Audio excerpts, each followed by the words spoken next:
샬롬, 사랑하는 성도 여러분, 오늘 또 말씀으로 하루를 시작하는 성도님 위에 하나님의 크신 은혜와 평강이 가득하길 축복합니다. 우리의 삶은 늘 예상치 못한 상황과 또 불공정한 현실 속에서 때로는 억울함을 겪고 손해보는 일처럼 느껴질 때가 있습니다. 하지만 하나님은 그 모든 과정을 아시고 말씀을 따라 성실히 살아가는 자에게 반드시 은혜로 응답하십니다.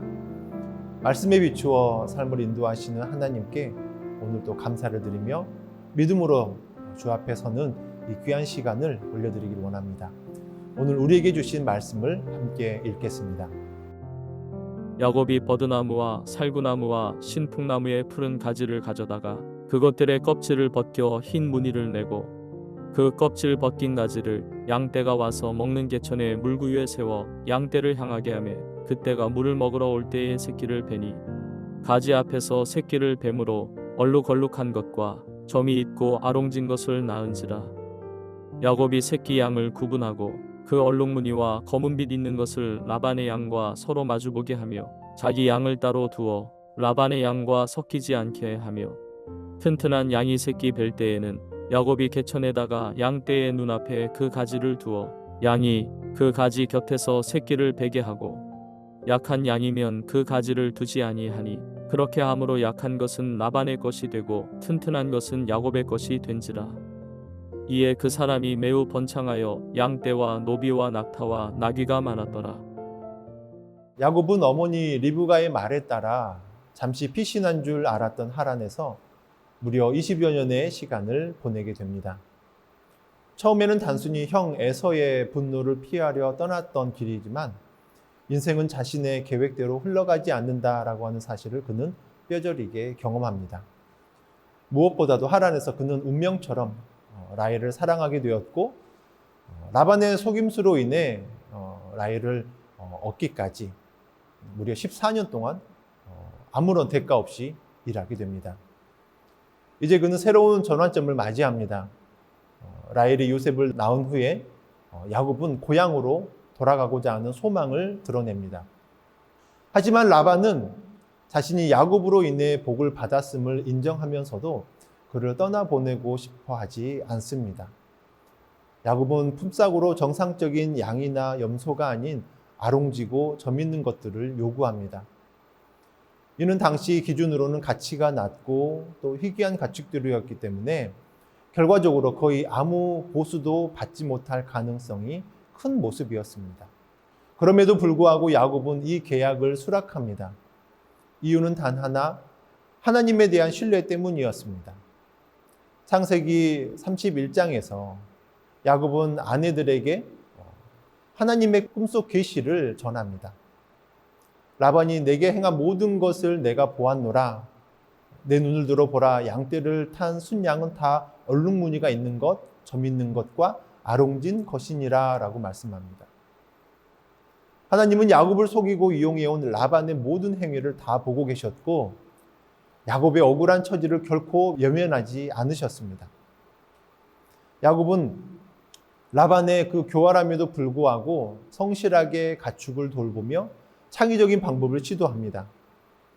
물가의 나뭇가지 껍질을 벗겨서 얼룩무늬를 만든 후에 가축들이 교미할 때 그것을 보게 하였고 새끼가 얼룩지도록 유도한 것입니다. 과학적으로 증명된 방식은 전혀 아닙니다. 하지만 야곱은 하나님의 뜻을 신뢰하면서 믿음으로 행동에 옮겼다라고 하는 것을 우리는 중요하게 생각합니다. 놀랍게 하나님께서는 기적을 베풀어 주셨습니다. 얼룩무늬가 있는 새끼들이 계속해서 태어났고요. 그것들을 이용해서 야곱의 소유가 되었습니다. 그는 강한 양들로 번식하고 약한 양들은 라반에게 돌려주면서 점점 부유해졌습니다. 창세기 30장 43절의 말씀에 이에 그 사람이 매우 번창하여 양떼와 노비와 낙타와 나귀가 많았더라 라고 말씀합니다. 야곱은 단시간 내에 거부가 되었고 이는 단순히 목축 기술의 결과가 아니라 하나님의 은혜 그리고 하나님의 개입으로 이루어진 결과였습니다. 야곱의 삶은 우리에게 중요한 교훈을 줍니다.